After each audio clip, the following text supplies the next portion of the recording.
How often do we use the phrase killing time? And what exactly do we mean by it?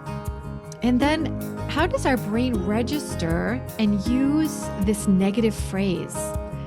Is it a healthy thing for us to even say? Welcome to the BDI Create Today podcast. This is a podcast where we uncover and discover the who, what, where, when, why, and how you can be creative or have more creativity. And together we'll explore the extraordinary impact creativity can have in your life, in heart, mind, body, and soul. And if we haven't met yet, I'm Beth Buffington, a licensed artist, digital illustration instructor, and a creative coach, living just outside of the Windy City, Chicago. But mostly, I'm someone who is curious about how creativity can weave its way into nearly everything in our lives. Each week, we are going to look at one or more of the sparkly facets that make up the ever-changing kaleidoscope that is creativity. Hello, my creative friend. I am so glad you are here today to join me for this episode of Create Today. Today, we are exploring the fascinating realm of how we consider time. Now, time is a resource that is limited, and yet at times it can seem endless. But we all know in our heart that time is something that is actually very precious. So get cozy and grab your favorite art supplies or crafty tools and get creative while we chat about creativity. Today, we're going to reflect on how time works for and sometimes against us in our creative pursuits. The reason we're looking at time today stems from a quick conversation I had recently while I was on my way into an event. Now, in the hallway to this appointment, I saw a friend, and we had our usual idle chit-chat that you have when you meet a friend that you haven't seen in a while. We said, hello, how are you? How's your day going? You know, that kind of chatter. And then my friend said something that she was going to do that made me stop and think, we all do this, but should we? And here's what she said. She said, I have a half an hour before my next meeting, so I'm killing time by joining you in your event before I go into my meeting. Now, this made perfect sense to me that she would pop into my event and listen in while she waited for her meeting to start. But here's what made me stop and think. How often do we use the phrase killing time? And what exactly do we mean by it? And then how does our brain register and use this negative phrase? Is it a healthy thing for us to even say? Have you ever said or thought to yourself, I'm just killing time? I know I have. It's a casual phrase that we throw around without much thought. So today we're going to take some time to consider this phrase, killing time. On this particular day, this was the first time the phrase, I'm just killing time, hit a chord with me. And it made me think how and why we kill time. And then, should we kill time? Is there a better way to think about this kind of extra or limbo time that seems like something that can be wasted or killed? I know this feeling of, oh dear, what am I going to do for the next however many minutes before my day can get productive again? And this kind of limbo time can happen between scheduled events during our day, or when something gets canceled or shifted in your schedule, or when you find yourself waiting for something or someone. Now, this is time that is often connected with something that is not expected or makes us feel annoyed or bored or sometimes even angry. So maybe a negative term like killing time feels like the best description for this type of time. But what would happen if we thought about this negative phrase, killing time, in a positive light instead of negative? It's all worthy of a good ponder today, don't you think? So first, I thought, I'm a little curious about where this phrase came from, killing time. Why do we even use it? It's actually a bit chilling when you stop to think on it. Now, I'm one of those people who moves caterpillars off the path when I'm walking the dog so that they won't get run over by a biker or a runner. I don't like to think of those poor little guys getting squished to death. So I'm not a big person on killing things, even caterpillars. So I did some thinking and a bit of research on this negative phrase, killing time. And here's what I discovered. Killing time or having time to kill originates from a phrase by a man named Dionysius Busikalts. It seems he was known as Dion to his friends and fans. With a name like Dionysus, which I think I am not even saying right, I can understand why he had that nickname. So Dion Boucicault was born in December of 1820 and died in September of 1890. He was an Irish actor and playwright and was famous for his melodramas. By the latter part of the 19th century, Boucicault had become known on both sides of the Atlantic as one of the most successful actor-playwrights in the English-speaking theater. Now, the phrase killing time originates from Dion's quote, "Men talk of killing time while time quietly kills them." So, yikes, that is truly a sobering thought. While we might think we are all in the driver's seat with time and we believe we will be the ones who decide when and if I have time to kill, that in reality, the opposite is true. Time is in control, and it is the one that is quietly killing us. So it reminds us that life is short. But on the bright side, life has the opportunity to be very beautiful. So, how should we process this quote? Men talk of killing time while time quietly kills them. I think I'm less inclined to want to ever actively allow myself to kill time after considering Dion's phrase. Yeah, do you agree? So let's consider the true value of the time we do have. Life now is not all weddings and baptisms and happy parties with dear friends. These are times when we're most likely to feel the blossoming goodness that time provides. But we also have stretches of time where we truly might feel the need to release that phrase, I have time to kill. So I took a quick minute and I made a list of what these kinds of moments look like in my life, in my opinion. So, time where I feel like I have time to kill is layovers at airports, waiting in a carpool line to pick up kids, arriving too early for a party, arriving to a meeting or event and finding that it's been canceled or the person that you are meeting is going to be substantially late, sitting in a doctor's waiting room with a stack of last year's golf magazine. And then I think of moments when I had better things to do, but my choices actually killed time. So here's another list of how my choices snuffed out what could have been valuable time. I've scrolled on my phone and missed taking Raspberry for a walk. I've got engrossed and fell into a rabbit hole from a link in an email and lost time on a project that I wanted to complete. I've watched television instead of reading. I've picked up my phone to call my folks or a friend and then somehow got sucked into checking social media and lost the window of time that I had to chat. So those are definitely moments when time feels in limbo and or I personally killed time through some bad decisions. So time is a finite resource, and moments misused or not appreciated are moments we can't get back. So today, I challenge you to think, have you or are you killing time? And are you a serial time killer? I have a feeling we all are on some days, right?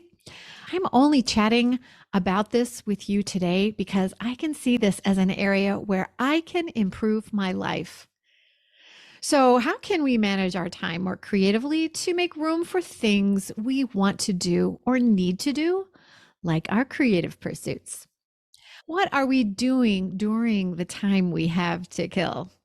Is there something tangible we could do to reverse this negative phrase? So, reverse, that's a good thought. When thinking negative, reverse the thought. So, what is the opposite of time to kill? Wouldn't that be time to live? What if we started thinking positively about this extra time or this time that we have to kill? Because negative thoughts make us concentrate on what is missing or what we don't or can't have. And that makes our glass feel half empty. So, what if instead of speaking negatively about how we use or misuse time, we gave time a positive spin? And positive thoughts make us concentrate on being appreciative about what we have, which is our glass is half full. And we can be in the driver's seat with how we spend our time. It's how we choose to use this extra time or that time we have to kill that makes it either time we've killed or time where we have lived. Interesting, right?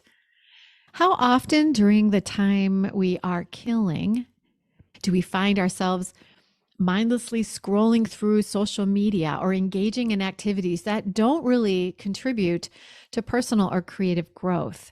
That would definitely be a focus on the negative instead of the positive. And as we've discussed here in Create Today, being a happier, more productive creative happens when we move from negative thoughts to positive thoughts. And back in episode 4, I shared a story about an old Cherokee Indian chief who was teaching his grandson about life. And he said, "A fight is going on inside me. It's a fight between two wolves, a wolf who is negative, filled with anger, regret, guilt, and resentment. And the second wolf," he said, "is positive, filled with joy and hope, kindness and empathy." And the grandfather told the boy, "The same fight is going on inside you." And the grandson thought about the story for the moment, and then he asked, "Which wolf will win?" And the grandfather said, "The one you feed." Do negative thoughts, negative influences, and even negative phrases, killing time, feed that negative wolf? In order to give the positive wolf a chance to thrive, should we change our negative phrases and negative cultural buzzwords to something positive? Even subtle shifts like this can make a difference in our confidence and how we see and feel about the creativity around us and inside us. Now, let's take a valuable moment for our sponsor, and that's still me. But I have an exciting invitation for you. I know right now it feels like winter is going to last forever, but my friend, summer is on the way.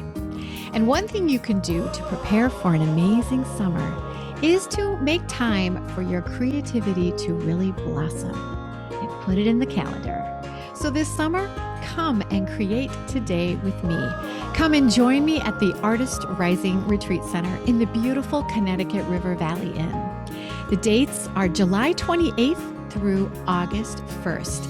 You're going to enjoy days of drawing at a beautiful all-inclusive retreat center that caters to creatives.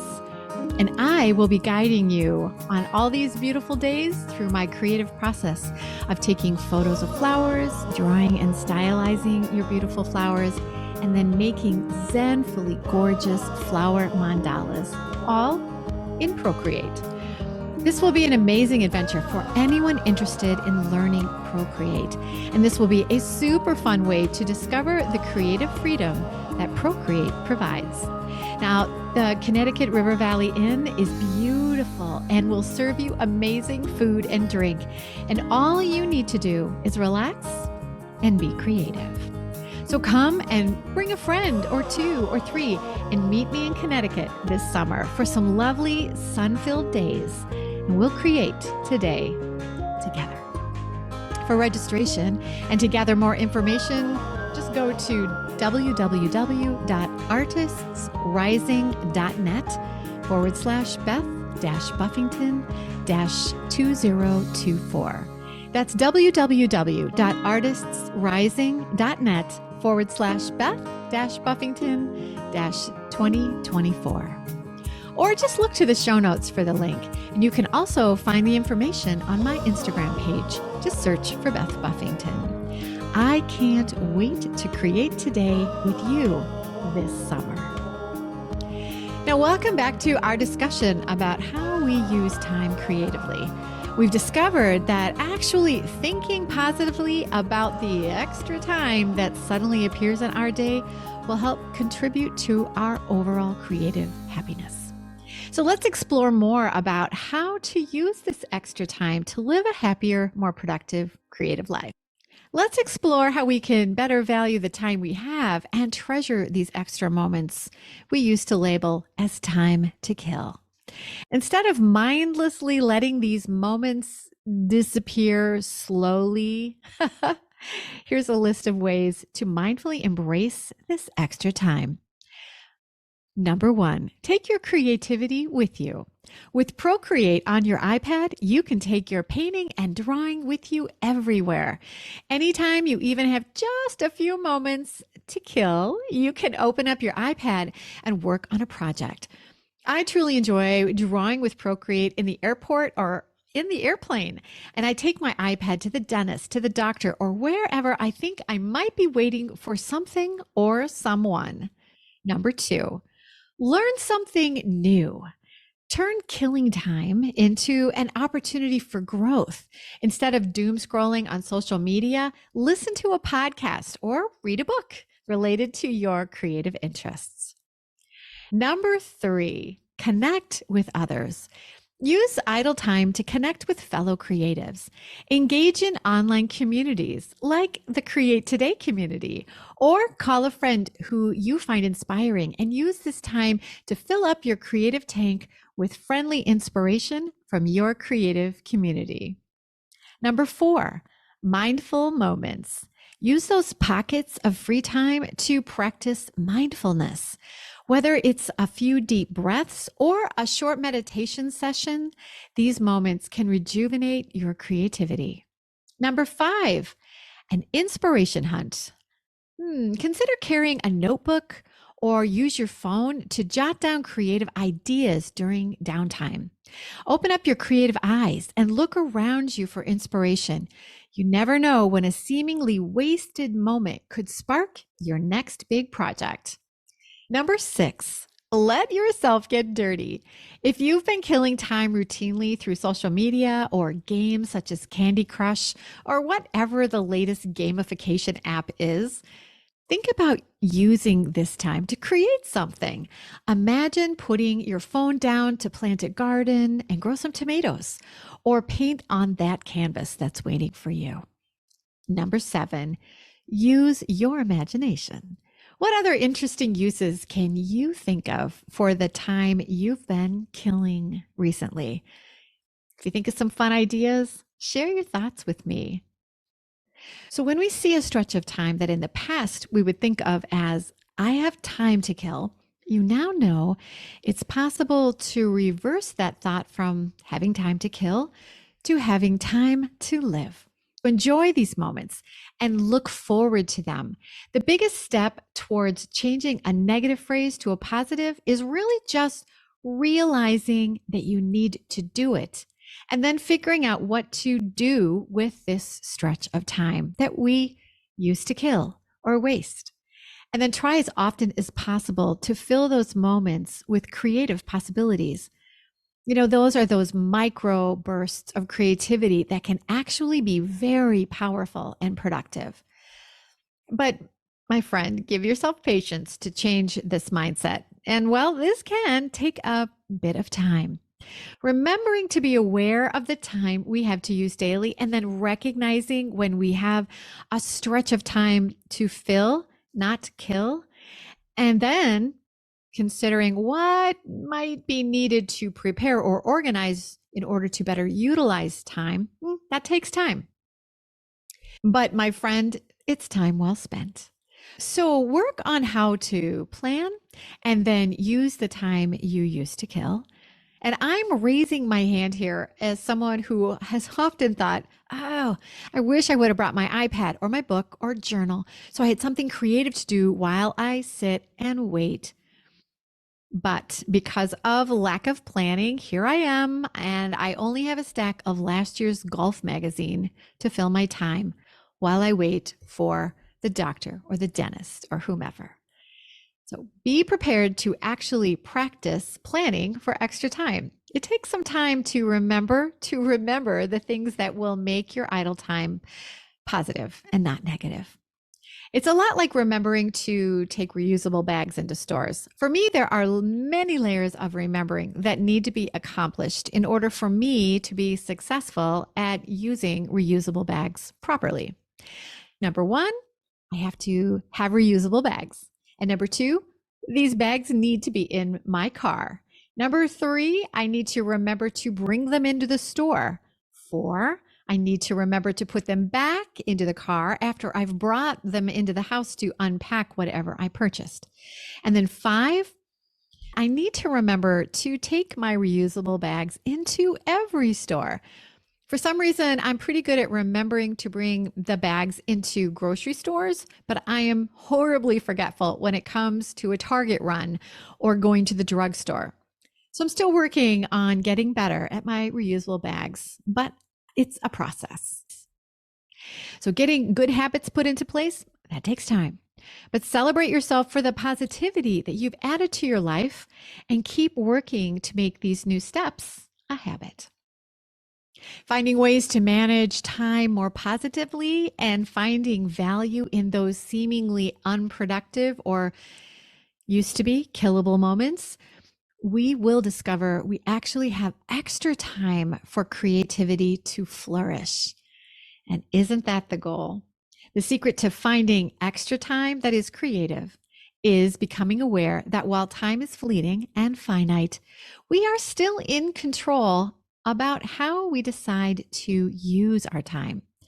So these small moments of time might be micro moments, or it might be an hour or more of time. But when these stretches of time appear in your day, be prepared to fill the time with creativity instead of killing it, doing something like reading last year's golf magazine. Charles Darwin once said, "A man who dares to waste 1 hour of life has not discovered the value of life." So let's consider taking the phrase killing time out of our phrase book.